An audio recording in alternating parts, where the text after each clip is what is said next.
अधिक मास महात्म्य, व्रत व उपासना. अधिक मास म्हणजे जास्तीचा महिना.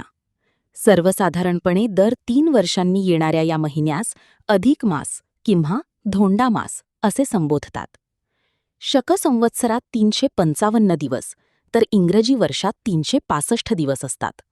यांचा मेळ घालण्यासाठी शास्त्रकारांनी अधिक मास ठरविला आहे.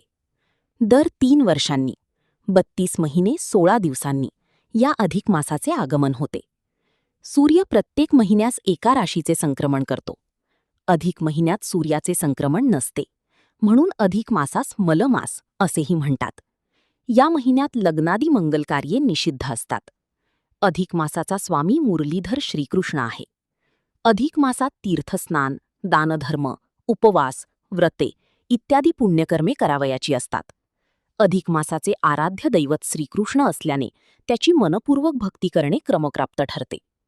पुराणात अधिक मासाच्या कथा आढळतात.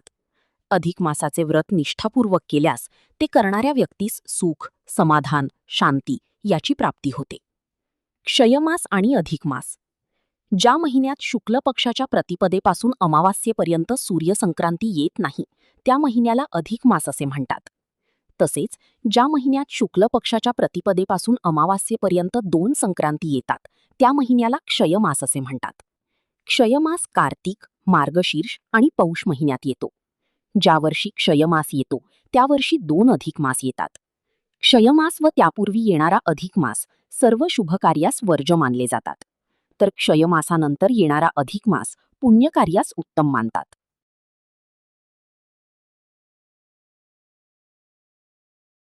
नियम आणि व्रते. मनुष्याच्या नित्याचारात कळत नकळत काही पापे घडत असतात. त्याला त्याची जाणीव नसते. अशा पापांचे निवारण होण्यासाठी अधिक मासाचे व्रत करावे. तसेच काही नियमांचे पालन करावे. असे केल्यानंतर त्या व्रताचा लाभ होतो. सायंकाळी नित्य नेमाने देवापुढे दिवा लावावा. अधिक मासाअंती धातूच्या दिव्याचे पूजन करून तो दिवा ब्राह्मणास दान द्यावा. अधिक मासात दीपदानाचे खूप महत्त्व असते. भोजन. अधिक मासात प्रतिदिनी भोजनसमयी वदनी कवळ घेता नाम घ्या श्रीहरीचे असे म्हणून नंतर काहीही न बोलता एक वेळेच भोजन करावे. थोडी भूक शिल्लक ठेवून भोजन करावे. उदरभरण नोहे जाणीजे यज्ञकर्म. या मासात वस्तू, अतिप्रिय वस्तूचा किंवा व्यसनांचा त्याग करावा. अशा स्वरूपाचा त्याग व्यक्तीच्या मनाचा संयम टिकवितो, तिचे मनोबल वाढवितो, तसेच व्यक्तीची चैनीची चटक कमी करतो. अधिक मासात गार पाण्याने स्नान करतात. हे स्नान प्रातःकाळी अंगास उटणे लावून करावे. नदीतीरी व तीर्थस्थानी हे स्नान करावे. आवळीच्या वृक्षाखाली स्नान करावे. अधिक मासात या सर्व स्नानांना विशेष महत्त्व आहे. त्यामुळे मनाचे पावित्र्य कायम राखून आरोग्य प्राप्ती होते. अन्नदान. अन्नदान सर्व दानात श्रेष्ठ दान मानले जाते.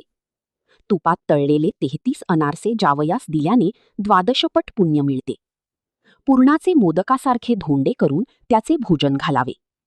पूर्ण आकाराच्या भाकरी, पोळीचा घास करून तो नित्यनेमाने गायीला घालावा. सर्वसाधारणपणे 3 दिवस अथवा किमान एकतरी दिवस उपवास करून तेवढ्या अन्नाचे गोरगरिबांना दान करावे. 33 बत्ताशे अथवा सुपाऱ्या किंवा फळे यांचे दान करण्याचा प्रघात आहे. नामस्मरण. अधिक मासात कुलदेवतेचे नामस्मरण करावयाचे असते. अशा स्मरणाने पुण्यलाभ होतो. देवदर्शन. प्रतिदिनी देवदर्शन घ्यावे किंवा देवाचे चिंतन करावे. आयुष्यात या नियमांचे व्यक्तीने पालन केल्यास तिच्या आयुष्यातील व्यथांचे निवारण होते.